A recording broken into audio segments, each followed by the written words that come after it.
कपड़े धोने वाली बहू। शादी के पहले से ही विभा को कपड़े धोने का बड़ा शौक था। कभी नल के नीचे तो कभी तालाब के पास। अरे मेरी नीली वाली लुंगी नहीं दिख रही है।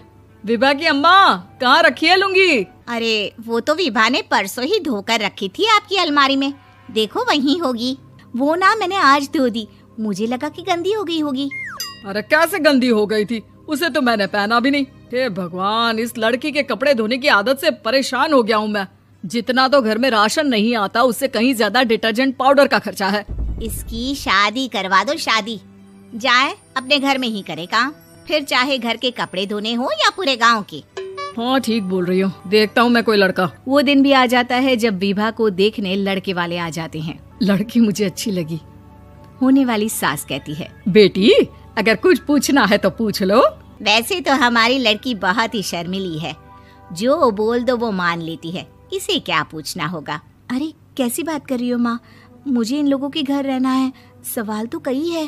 हाँ हाँ बेटा, पूछ लो ना, क्या पूछना है। आप लोगों के घर कपड़े कौन धोता है? सास का मुंह बन जाता है। देखो, अगर तुम ये कहना चाहती हो कि तुम्हें कपड़े धोने नहीं आते तो सुन लो, कपड़े मैं ही धोती हूँ, लेकिन तुम्हारे आ जाने के बाद मैं रुमाल तक नहीं धोऊंगी। अरे चुप रहना भाग्यवान, बहू बेचारी घर आई नहीं, उसे डराना शुरू कर दिया। वो क्या है ना बिटिया, अभी तक तो ये कल्लू की माँ ही धोती थी, लेकिन अब तुम्हारे पापा तो दहेज में वॉशिंग मशीन देंगे ही। तभी विभा की माँ बोल पड़ती है, सवाल भी पूछा तो क्या। वैसे भाई साहब, मशीन की तो फिर भी कपड़े धोने की कैपेसिटी होती है। मतलब जो बिटिया दे रहे हैं ना विभा, इसे कपड़े धोने का बहुत शौक है। ये आप लोगों के क्या, आस पड़ोस गांव मोहल्ले सबके कपड़े धो दे और उफ तक ना करे। बाहर देखा नहीं आपने कितने कपड़े सूख रहे हैं?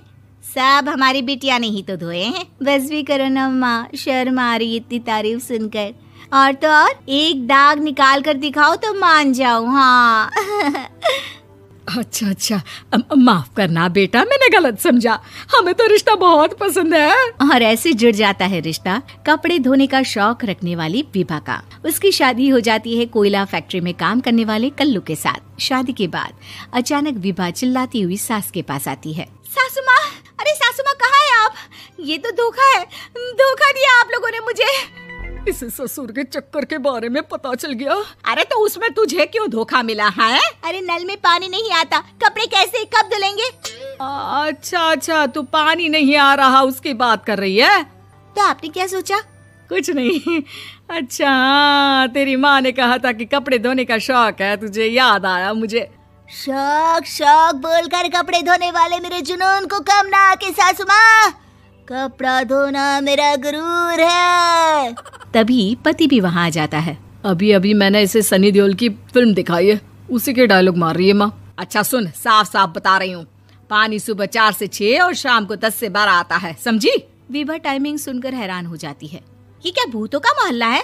सुबह 4 बजे उठकर कौन कपड़े धोता है? 4 बजे टंकी में पानी जाता है, फिर सारा दिन धोना ना, किसने मना किया? अरे कैसी बात कर रही हैं? 200 लीटर की टंकी में कितने कपड़े धो लूंगी मैं? सुबह ही उठ जाऊंगी मैं। अब क्या था, विभा सुबह 4 से लेकर रात के 12 बजे तक कपड़े ही धोती रहती। एक रोज सास पड़ोस से निकलकर कहीं जा रही होती है कि साथ वाली कहती है, हाँ कल्लू की माँ, जरा ये बताओ कि 2 साड़ी है, 2 ब्लाउज और एक पेटीकोट और एक नाड़े वाला लंबा कच्छा। हाँ तो? अरे तो क्या, कितना लोगी धुलाई ये बताओ। धोबन दिख रहे हैं हम क्या? हमारे पति सरकारी नौकरी से अभी रिटायर हुए हैं और बेटा सुपरवाइजर है कोयला फैक्ट्री में। धोबन समझ रखा है हमें? हाय रे कल्लू की अम्मा, माफ कर दो, वो तो मोहल्ले में यही सब बता रहे थे कि तुमने बहू को कपड़ा धुलवाने के काम में लगा दिया है। सास को पड़ोसन की बात सुनकर गुस्सा आ जाता है। वो घर पहुंचती है जहां घर के बाहर ही इतने सारे कपड़े सूख रहे होते हैं जितने कि किसी धोबन के घर पर। अरे ओ कल्लू की दुल्हन, बाहर निकल।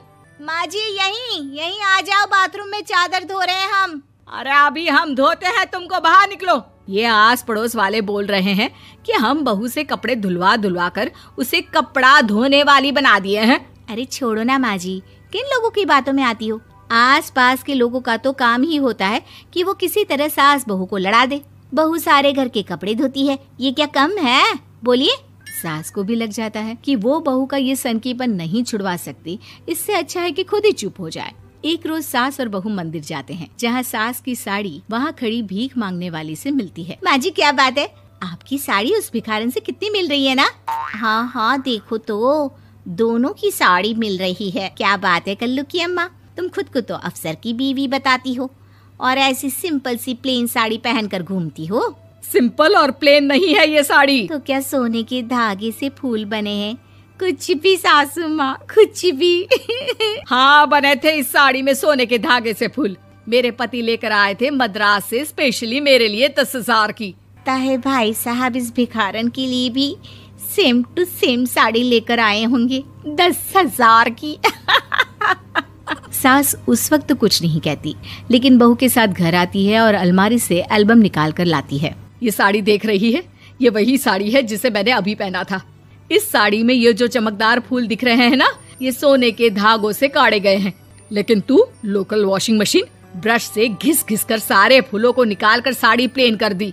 मुझे माफ कर दीजिए सासू माँ। और तो और, जब मैंने तुझे तेरी गलती के लिए कुछ नहीं कहा, लेकिन तूने तो सबके सामने मेरा मजाक ही बना दिया। क्यों? बहू को समझ में आ जाता है कि अब से उसका कपड़े धोना बंद।